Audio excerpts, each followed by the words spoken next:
Et donc là, on arrive dans un des gros changements, enfin en tout cas des évolutions, d'ouvrir un peu plus ce Cerberus aux outils tiers et aux outils externes. Donc on a implémenté ce qu'on appelle la gestion événements et les hooks à l'intérieur de Cerberus.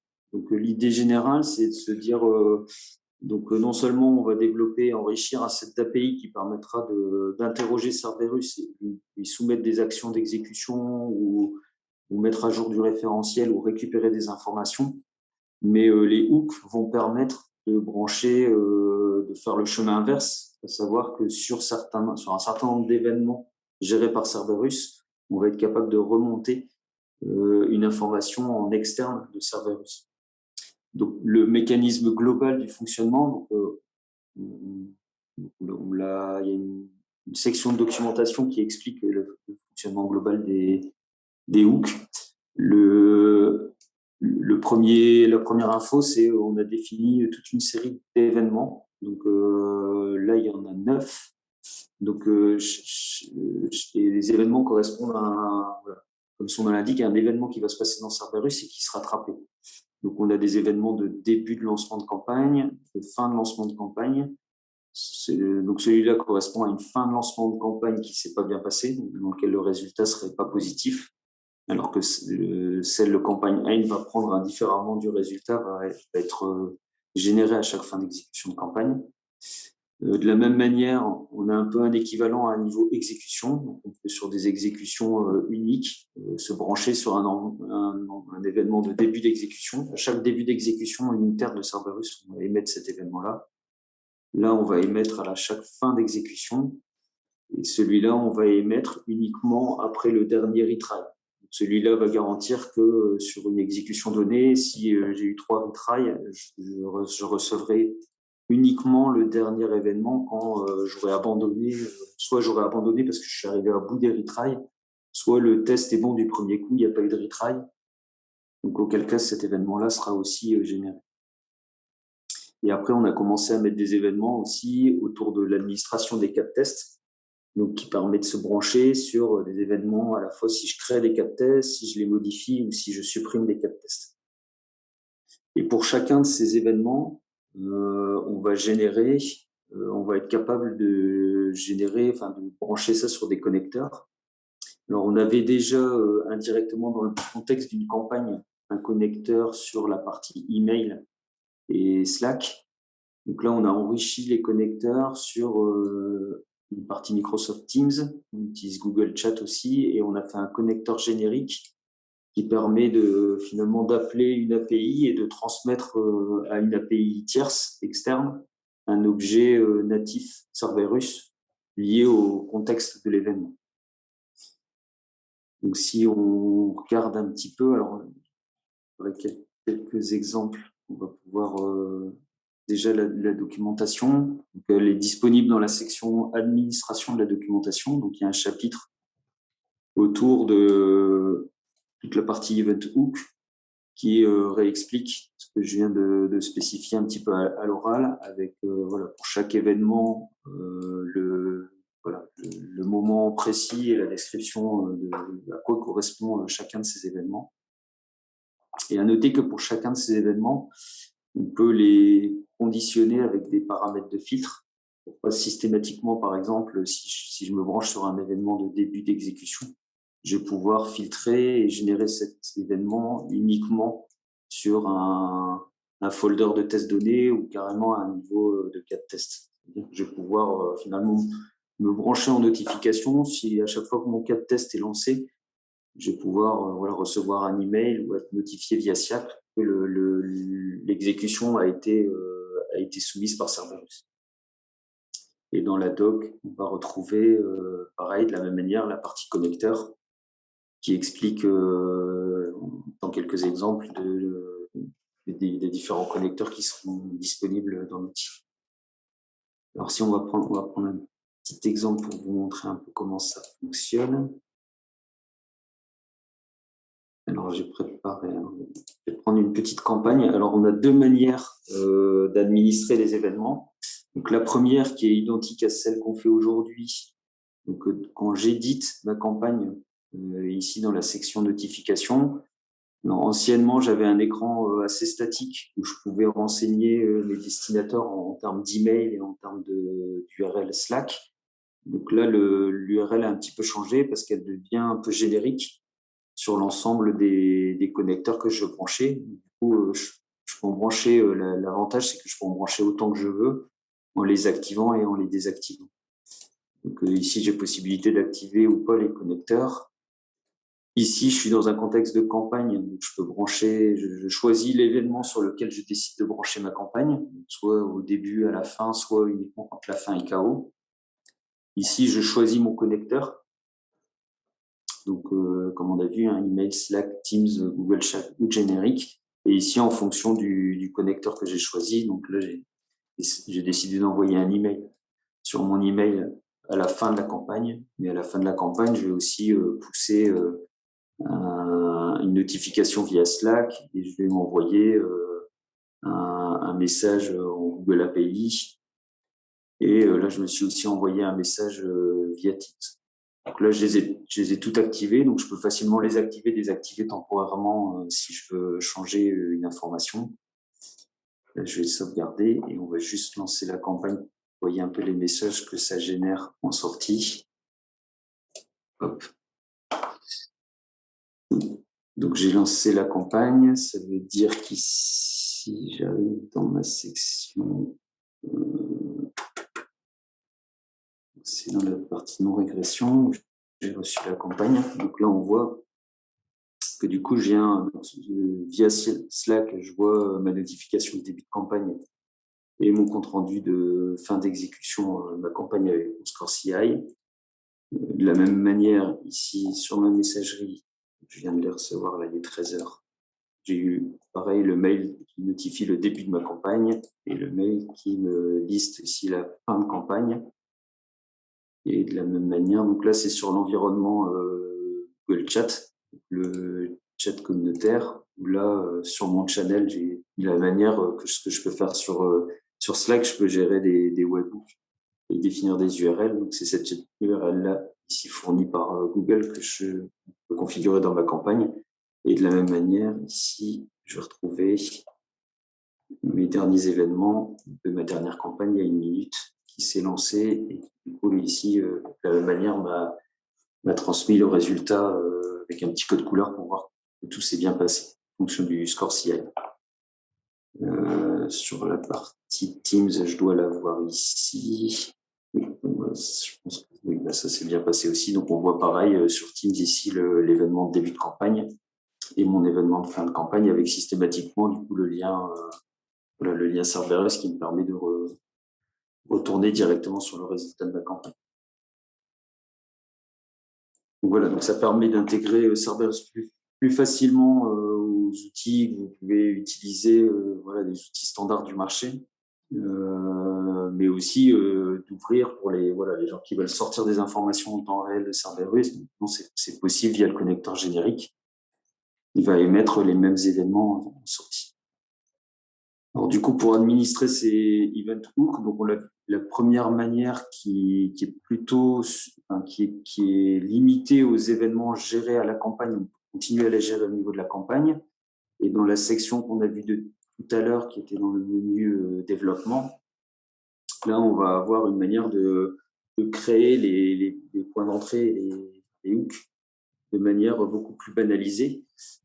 Donc, dans cet écran-là, event hook, je vais retrouver la totalité des hooks que j'ai mis à un niveau campagne. Donc ici, on retrouve finalement la même information que j'avais dans les autres écrans, à savoir j'ai des événements de fin de campagne qui sont générés, alors je crois que c'était cette campagne-là, où je retrouve ici mon hook qui correspond à l'envoi de mon email sur mon adresse perso.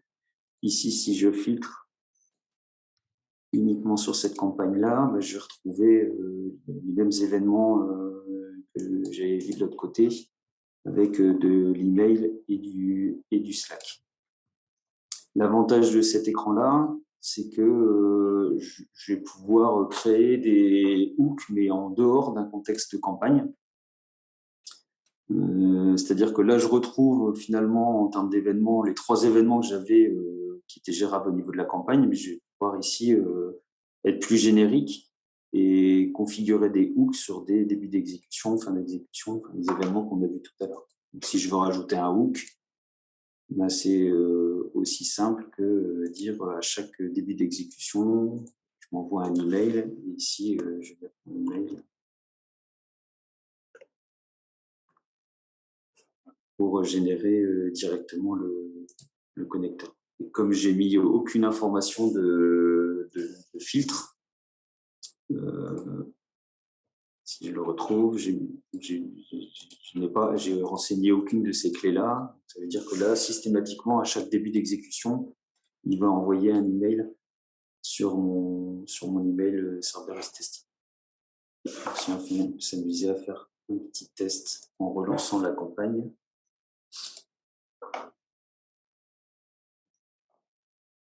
Je vais relancer la campagne.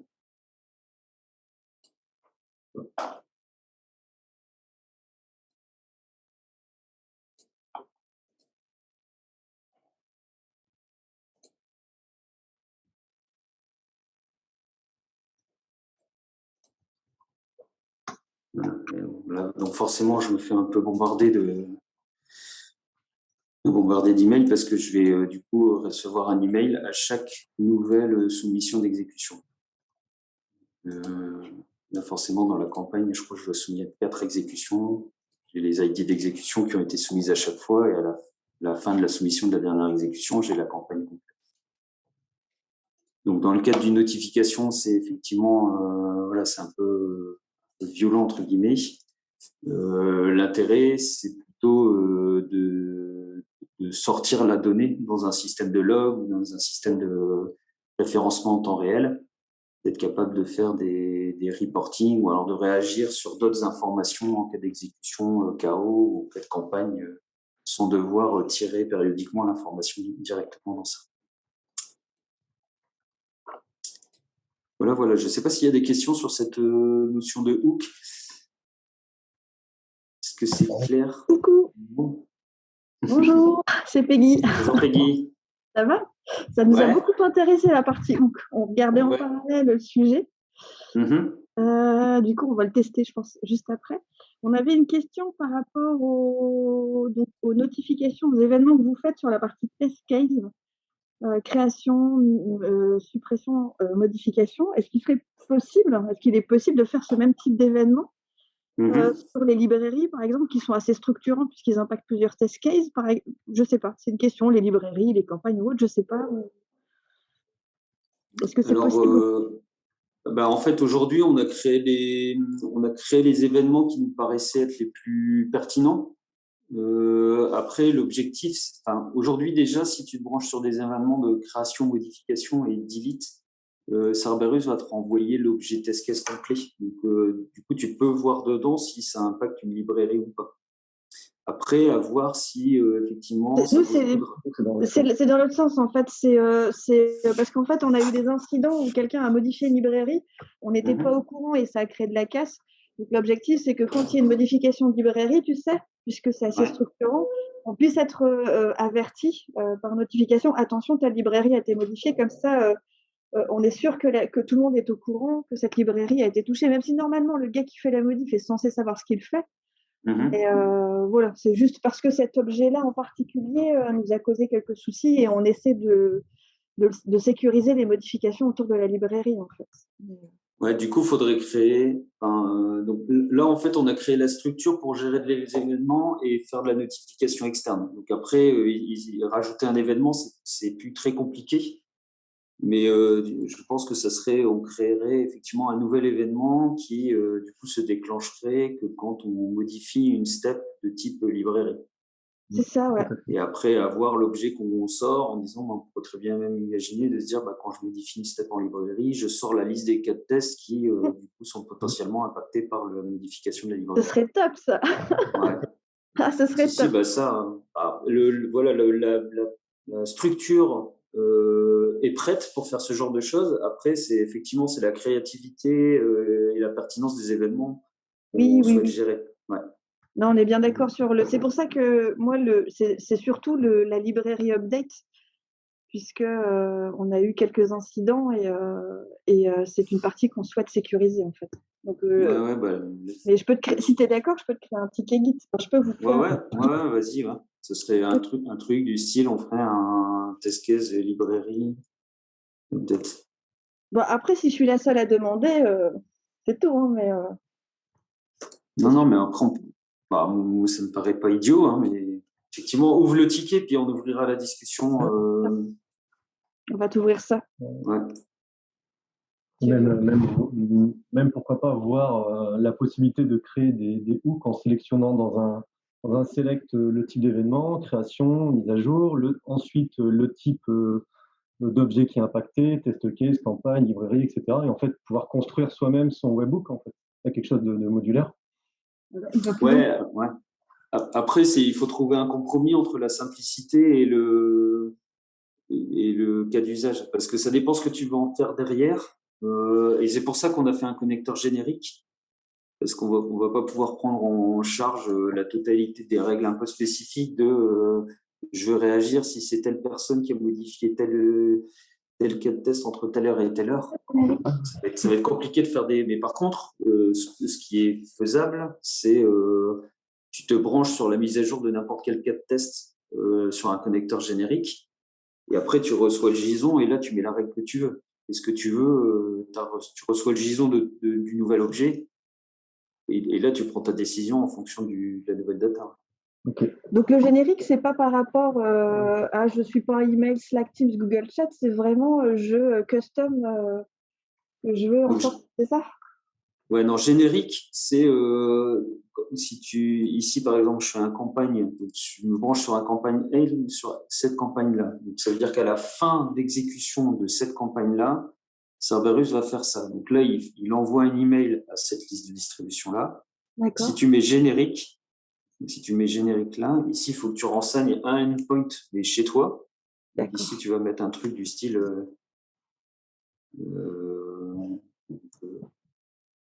api.redoute.fr, j'imagine, / Cerberus. Et donc Cerberus, il va appeler cette API-là en poussant un JSON qui correspond au contexte de l'événement que tu as envoyé. Donc si c'est un campagne end, il va envoyer le tag avec toutes les informations de la campagne sur cette API-là. Après, charge à vous d'écrire le service qui va récupérer cet objet JSON et qui va faire ce que vous voulez faire avec. Non, mais c'est intéressant. Et donc ça ouvre Cerberus à une intégration en mode événementiel. Donc après, ça peut être, j'appelle un service qui pousse dans une queue Kafka. Enfin, on n'a pas mis de connecteur Kafka, d'ailleurs, on s'est posé la question. Pour l'instant, on ne l'a pas fait. Parce que c'est ce qu'on cherchait à faire. Mais ça, c'est complètement envisageable. C'est-à-dire qu'ici, il y aura un générique sous forme, ça sera un générique HTTP. Et après, on peut faire un générique Kafka. Et là, tu spécifieras la target et le topic Kafka. Et il va pousser l'événement dans un format générique Cerberus. Après, libre à vous de faire ce qu'on veut avec. Ouais, c'est top ça. Mais c'est bien d'avoir les use cases et se les partager, parce que si c'est des use cases que tout le monde a envie de faire, je pense qu'on les intégrera dans des connecteurs standards. Si par contre c'est des trucs très particuliers, vaut mieux passer du générique et se brancher sur un événement qui sera beaucoup plus large que ce que vous voulez, et après à vous de filtrer et de réagir que ceux sur lesquels vous êtes pertinent de réagir. Mais c'est toujours bien de le partager, parce que ça permettra aussi d'enrichir, soit créer des nouveaux événements, soit créer des nouveaux connecteurs, à partir du moment où on se dit oui, ça a du sens, pas que pour Redoute.